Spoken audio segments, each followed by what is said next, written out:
As guitarists, we are fascinated by the sound of our instrument. That's why we picked it up. There's no such a variety in sounds and moods, atmospheres, intimacy and aggressiveness as in the guitar. And it was some decades ago that Hector Berlioz stated that the guitar is a small orchestra. And I think this is not just a saying, it's really true. And every day we try to improve this magic. We try to improve what we create with the six string and the wooden box we have in our hands. We are aware that there are three main factors how to create sound.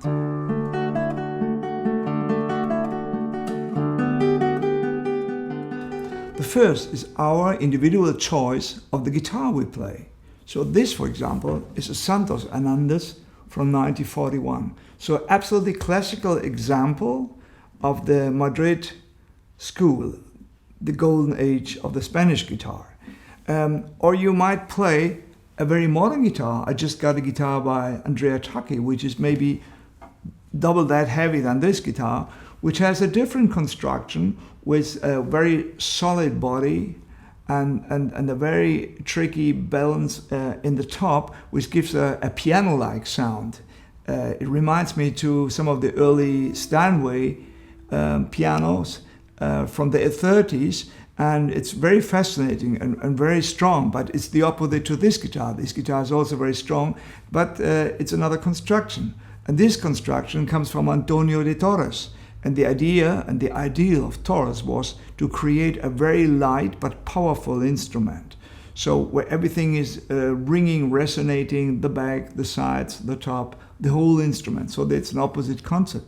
Or you might prefer a double top guitar with the thin layers in the top and with a very fast, very strong sound, and which will tend to be more percussive and have a bit less colors than the Spanish sound, but it's stronger. Okay, or you go into the lattice construction, which is something in between the double top and the traditional making. So there are a great variety. And if you go back to the historical instruments, we find that in the time of Torres, a guitar from Paris, like a René Lacote or a Stauffer from Vienna, again has an entirely different sound, which is very brilliant on the treble and is a bit dry on the bass, because the resonance of these instruments, which have a stiff back, is pretty high. So there's a gigantic choice of instruments, and we have dozens, if not hundreds, of guitar makers on this planet. So you have chosen that what is the most familiar for you or the most empathic for your inner feeling of sound.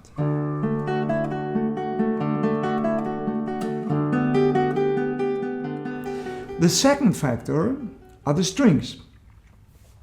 We have also a huge variety of strings. Historical, the whole thing started with gut strings.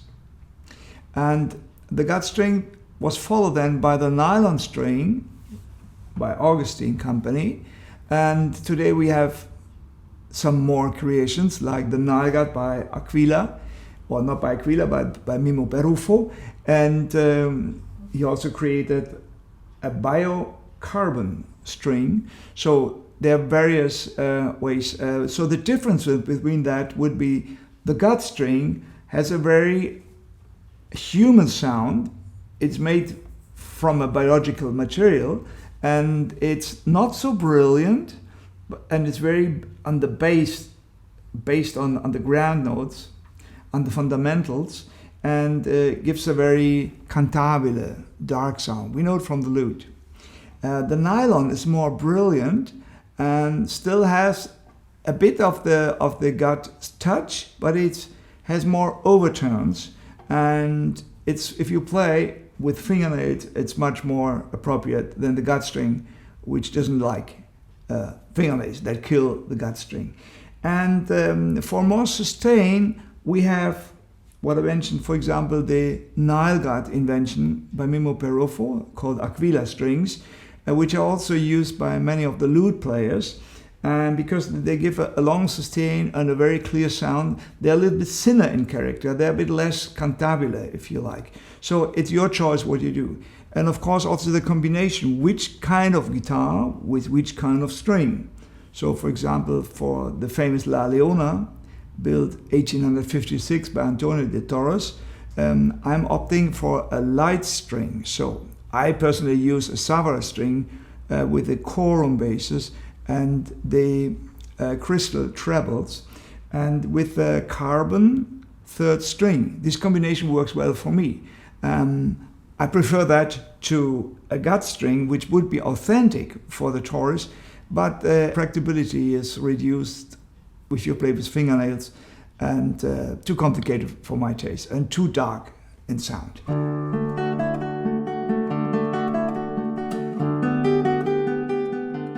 Okay, this could go endless with strings and with the guitars. Let's come to the third factor. The third factor of the scales: how do we play? How do we attack the string? We can have a very metallic attack, like the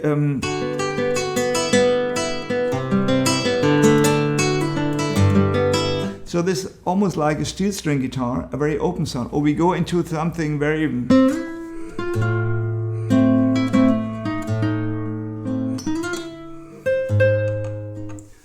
or we go into a dark, old school Spanish sound, very expressive, very singing.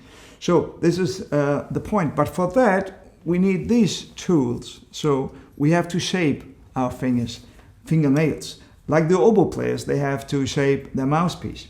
And with this are millions of theories how to fail nails. I won't explain that now, that's the wrong place here. But it's an important factor, how, in which angle we play. If we play rest stroke or apoyando, we will have a sound which has a very good fundamentals and is also clear on the trebles.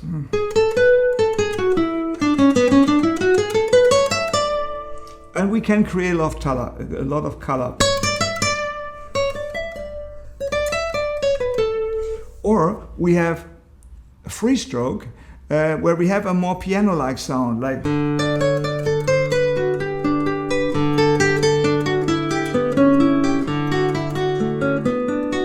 So these are the possibilities we have with attack and how we file the nails. So these were the three main factors: the guitar, the strings, our attack, and how we shape the nails.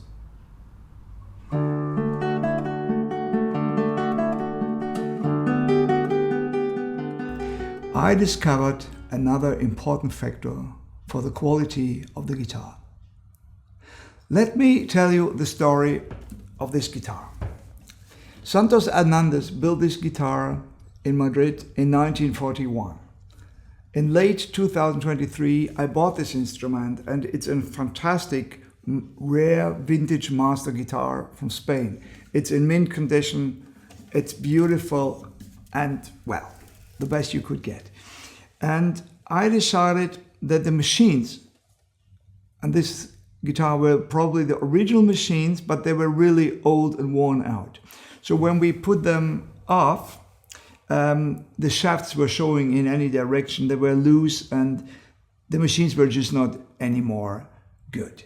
So in this situation, with this high-class guitar, and this is equal for any top-class guitar you have, which may range from 5,000 euro to up to 50,000 or even more, no matter if vintage or new or whatever. So I decided for me, the best possible solution to get a Scheller machine from Germany. I decided for these machines because that Scheller machines are first very precisely, they're handmade, they are individually crafted for the instrument. For example, here the distance between the shafts is not the standard we have in the industry today. So they're really individually. Also, the size of these plates and the lengths, they have to fit to this head. So handmade especially for this guitar. And I choose also the design for the graving of the ornament. And I also knew that these machines work absolutely smooth. You can tune, and without correcting, you get right the exact pitch. And intonation is so important musically for all us guitarists. Guitars out of tune are horrible. We need a good ear, and we need good machines which give us very fast a good result, also in stage and in the studio. Okay, now comes a surprise. We put the Scheller machines, we had to wait a few weeks because they were handmade, and we put them in with the utmost care possible, absolutely precisely. And then we put the strings on, I played the guitar, and the sound I was spellbound. It really crashed me.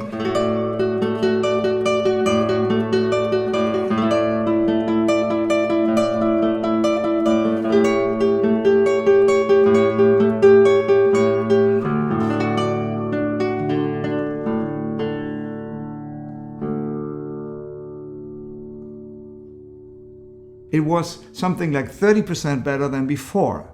So how can that be? Okay, for this, let me tell you the simple basics of how a string works. If we remember Pythagoras, he had a monochord. That means he had two blocks, a construction, and a string between these blocks. So that was very simple and easy. He could do his experiments with the overtones.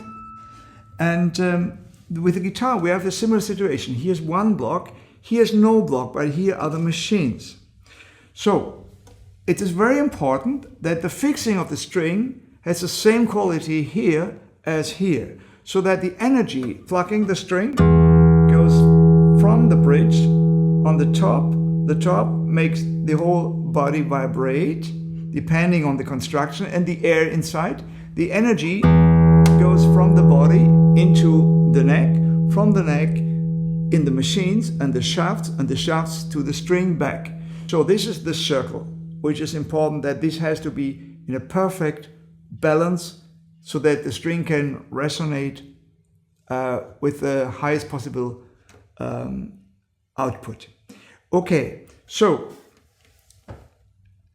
what was so stunning when we put that on? I didn't expect that the guitar sounds different, and not at all I could expect it sounds better and that much better.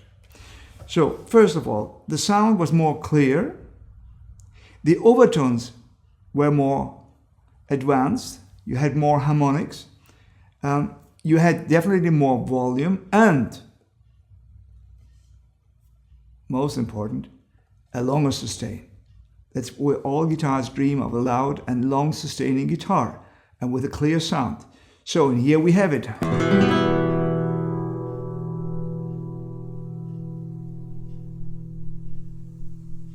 The machine must not be the weakest point of the whole system. So I'm so happy that I discovered that, and I can only recommend to anybody out there, if you have a high quality guitar, do the favor to your instrument and get the best machine you can get. I decided for Scheller, and you can go on with your grand voyage, with a great trip into the secrets of the guitar sound, in the mystic, in the fantasy, and soundscapes. That's why you picked up the guitar. And you know, you did everything at its best. You have a good instrument, you have decided for the best possible strings for your instrument, you have a great attack, you style your nails in the best way, and you have the best machine. Okay, what more can you desire? That's it. Have a good time with your guitar.